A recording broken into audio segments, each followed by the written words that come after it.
For more updates, don't forget to like, subscribe and share my channel and press the bell icon. Friends, welcome back to my channel. तो इस video में मैं आपको बताऊंगी कि baby को जब मॉस्क्यूटो बाइट कर लेता है तो उसके लिए क्या प्रिवेंटिव मेजर्स है, क्या क्या करना चाहिए ताकि उसको बचाया जा सके मॉस्क्यूटो बाइट से। तो चलिए वीडियो स्टार्ट करते हैं। तो आप ये देखेंगे कि जब समर आता है या फिर मानसून आता है तो ये मोस्ट कॉमन प्रॉब्लम हो जाती है सारे पेरेंट्स के लिए कि बेबी को मॉस्क्यूटो बाइट से कैसे बचाया जाए। और कितने भी ट्राई करने के बाद एटलीस्ट आप देखेंगे कि कहीं ना कहीं मॉस्क्यूटो ने बाइट कर ही लिया है, चिप पे किया है और any part of the body पे, लेग पे, हैंड पे, कहीं पे भी आप देखेंगे कि उसने ऐसा बाइट हो गया है बेबी को।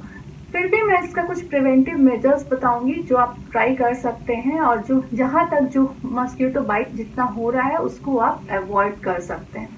सबसे फर्स्ट तो है कि जब बेबी को मॉस्क्यूटो बाइट होती है तो फिर उसमें पेन होने लगती है, रेडनेस हो जाती है, स्वेलिंग हो जाती है, ईची स्किन हो जाएगी। कभी कभी देखेंगे कि बिल्कुल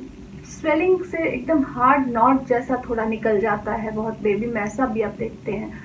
तो उसके लिए आपको सबसे फर्स्ट जो आपको क्या करना है कि एंटी बैक्टीरियल कोई भी लिक्विड सोप आप ले लीजिए और उससे जो है बेबी के जहाँ पे भी आपने देखा है कि मॉस्क्यूटो ने बाइट लिया है तो उसको आप क्लीन कर दीजिए ताकि किसी भी तरह का इन्फेक्शन के चांसेस नहीं हो। तो उसको क्लीन करने के बाद आफ्टर बाइट रोल ऑन आता है, बहुत छोटे बेबी को नहीं, जो 1 ईयर एबव है उसको आप वहां पे लगा देंगे तो देखेंगे कि वो बहुत हद तक बिल्कुल आपका स्वेलिंग जो है या फिर जो पेन उसे हो रखी है वो सबसाइड कर जाएगा। छोटा बेबी है तो आप हो सकता है ये कर सकते हैं कि बिल्कुल वेट टॉवेल ले लीजिए, उसमें आइस कुछ वगैरह डाल के और आइस पैक उसको थोड़ा सा वहां पे दे दीजिए कंप्रेस, ताकि उसका स्वेलिंग वगैरह जो है कम हो जाए और जो पेन जो हो रहा था वो भी थोड़ा खत्म हो जाए। उसके बाद मैं बात करती हूँ कि इसके क्या क्या प्रिवेंटिव मेजर्स हैं जो लेने चाहिए। सबसे फर्स्ट है कि जब आप बेबी बहुत छोटा है तो आप उसको फुल स्लीव का कपड़ा हमेशा पहना के रखिए, फुल स्लीव का टी शर्ट, फुल स्लीव का पैजामा। साथ साथ ये ध्यान रखिए कि फुल स्लीव तो आप पहना रहे हैं बट वो लूज क्लोथ होना चाहिए, उसके साथ बिल्कुल प्योर कॉटन होना चाहिए, उसमें कोई भी पॉलिस्टर या सिंथेटिक मिक्स नहीं हो,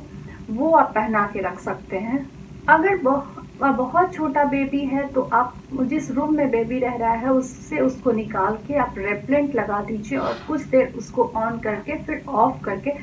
जब उसका स्मेल जो है सेटल डाउन हो जाए तब आप उसको बेबी को उस रूम में ला सकते हैं। उसके साथ कर सकते हैं कि जो थोड़ा बड़ा बच्चा है उसको रोल ऑन पीछे में लगा दीजिए ताकि उसके रीढ़ से बाहर रहे, माउथ वगैरह में नहीं ले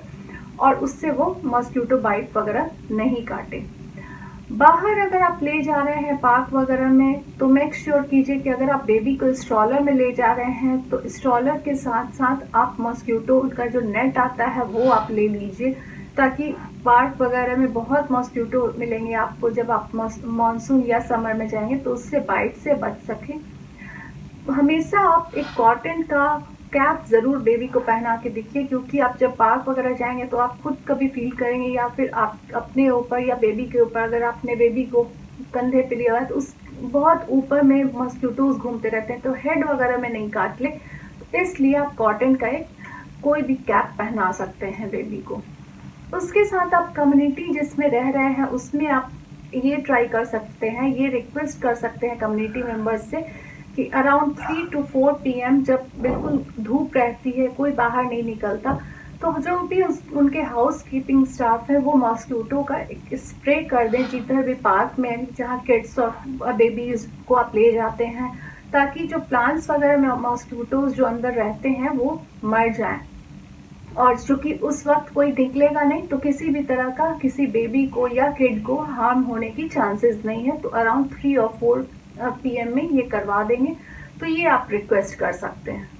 उसके साथ आप ये कर सकते हैं कि अगर आप घर में हैं और बेबी अगर आपके साथ सोने वाला है तो उस बेड में बिल्कुल मॉस्क्यूटो नेट आप शाम होने से पहले लगा दीजिए और उसको अच्छे से दबा दीजिए, ताकि अगर जरा सा भी लूज रहेगा तो मॉस्क्यूटोज उसके अंदर चले जाएंगे। तो ये आप शाम होने से पहले लगा दीजिए। अगर आपका बेबी क्रिब में सो रहा है, कहीं कॉट अलग सो रहा है, तो आप क्रिब नेट ले सकते हैं या फिर आप बेबी का प्रॉपर जो बेबी का नेट आता है वो भी आप ले सकते हैं, या बेबी बेड के साथ जो नेट ऑलरेडी बना होता है वो भी आप ट्राई कर सकते हैं लेने का। उसके साथ है आप मॉस्क्यूटो रैकेट मिलता है वो आप ले सकते हैं कि जब कहीं आपने देखा है कि हाँ मॉस्क्यूटो है तो आप रैकेट से उसको मार सकते हैं। इवनिंग होने से एटलीस्ट 5 to 6 PM अराउंड, उससे पहले ही जहाँ तक हो आप देखें कि अगर मॉस्क्यूटोज वगैरह आने के चांसेस हैं तो आप विंडो और डोर जो है बिल्कुल जो है उसको क्लोज कर दीजिए, और सब में जिसमें आपने नेट लगा रखा है वो बस आप नेट ओपन करके रखिए। मेक श्योर कीजिए कि जो भी विंडो आप खोल के रखें उसमें नेट लगा हो। नेट आप बिल्कुल लगवा लीजिए, मेश डोर जिसमें बोलते हैं, मेन डोर में भी आप लगवा सकें ताकि मॉस्क्यूटोज या फिर इंसेक्ट्स, जो मॉनसून में इंसेक्ट्स के भी बहुत बड़े प्रॉब्लम हो जाते हैं कि छोटे छोटे इंसेक्ट्स जो है लाइट ऑन होते ही आने लगते हैं, वो सब नहीं है, तो ये भी आप ट्राई कर सकते हैं। तो ये मैंने प्रिवेंटिव कुछ मेजर्स बताया कि जिसके लिए आप ट्राई कर सकते हैं जब मॉस्क्यूटो बाइट हो। बट फिर भी कितनी बार होता है कि मॉस्क्यूटो बाइट कर लेते हैं, तो उसके साथ जो है आप एक दो बात का ध्यान जो आपको मोस्ट इम्पॉर्टेंट रखना है कि आसपास कहीं पे भी स्टैग्नेंट वाटर कहीं पे भी नहीं हो। ये कोई ज़रूरी नहीं है कि बिल्कुल डर्टी वाटर में ही मॉस्क्यूटो ब्रीड करते हैं। अगर आपके घर में भी कोई फ्रेश वाटर कहीं कोई बकेट में रखा है, इधर वो वॉशरूम में रखा है या फिर आपने किचन में रखा है, तो मेक श्योर कीजिए कि उसको आप चेंज कर दीजिए या फिर उसको कवर करके रखिए, क्योंकि उसमें भी हो सकता है कि मॉस्क्यूटो ब्रीड कर जाए। अगर आप कूलर वगैरह यूज़ कर रहे हैं तो उसका भी वाटर जो है रेगुलरली चेंज करते रहिए ताकि उसमें मॉस्क्यूटो ब्रीडिंग के चांसेस बहुत ज़्यादा नहीं बढ़ जाए। उसका कूलर का एसेंस आता है, आप वो भी यूज़ कर सकते हैं, या फिर आप केरोसिन ऑयल उसमें डाल दीजिए ताकि ऑयल की जो लेयरिंग होती है वो वाटर के ऊपर बन जाए और उसमें मॉस्क्यूटो ब्रीड नहीं करे। बट मोस्ट इम्पॉर्टेंट है कि आप वाटर जो है कूलर का रेगुलरली चेंज करते रहेंगे तो इससे कोई इशू नहीं आएगी।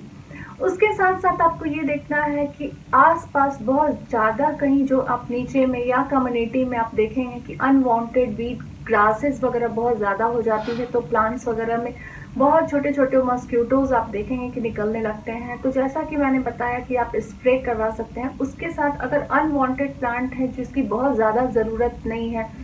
उसको आप कटिंग कर सकते हैं, या कटिंग अपनी कम्युनिटी में है तो आप कम्युनिटी मेंबर्स से बात करके आप उसको कटिंग करने के लिए बोल सकते हैं। तो ये मैंने बताया कि बेबी को आप मॉस्क्यूटो बाइट से कहाँ तक और कैसे हद तक आप बचा सकते हैं।